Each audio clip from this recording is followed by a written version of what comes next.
Hi, I'm Brittany Lau, and today on Coog Cinema Reviews, I'll be discussing Toy Story 4.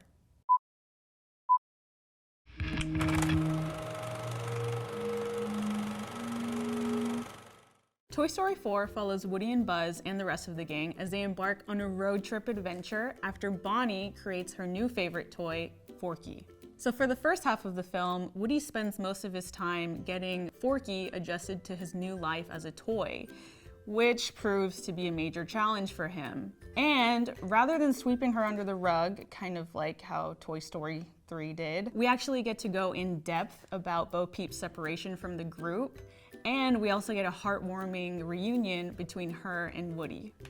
Now, we don't see a whole lot of the original toys, as this film mainly focuses on Woody and Forky, as well as the responsibilities of being a toy, which is mainly to bring everlasting joy to their child owner. That's just something that Forky is not understanding. You are going to help create happy memories that will last for the rest of her life. Huh? What? Oh, yeah.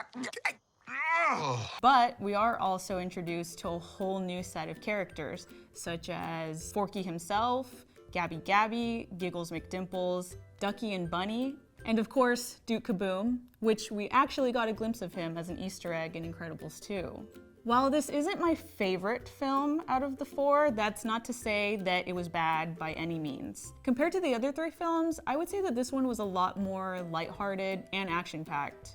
And I think that the humor was much more present in this one as well. Toy Story 4 is conceptually different from the other three in that, without going into any spoilers, it almost exclusively focuses on Woody's story and Woody's adventure while having everyone else kind of in the background. In the three Toy Story films, Andy is pretty much the center of attention for these toys, especially Woody. Their lives revolve around Andy, and he's essentially this invisible but centralized character in all of the Toy Story films.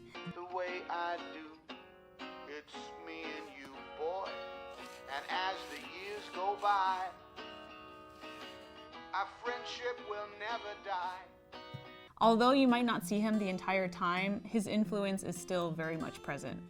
Towards the end of the movie, I kind of just sat in my seat sulking in my emotions because I felt like I didn't get enough closure. The ending just felt really abrupt and I didn't want it to end, and I just felt myself wanting more, which isn't necessarily a bad thing because I think that's kind of the point, is a movie being so good that you want more. But it's almost like Pixar read my mind because they actually ended up putting bonus scenes in the credits, which kind of reassured me that everything was gonna be okay.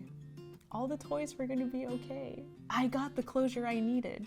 If I'm being really honest here, I officially cried twice, and that's only because I had to fight back tears from several other parts. It was just so emotional.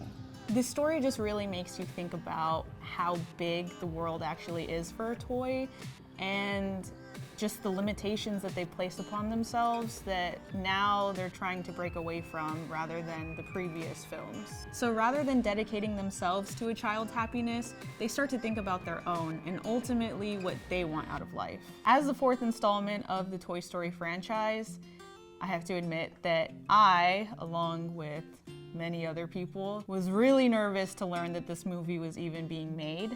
But overall, I have to say, I wasn't disappointed. I don't know, I think it was just really hard to think about how Pixar would continue the story, especially after the perfect ending that we got from Toy Story 3. I don't think people should go into this movie thinking that it's a direct spiritual successor to Toy Story 3, but more of a exploratory look on what it actually means to be a toy. It's an actual story about a toy.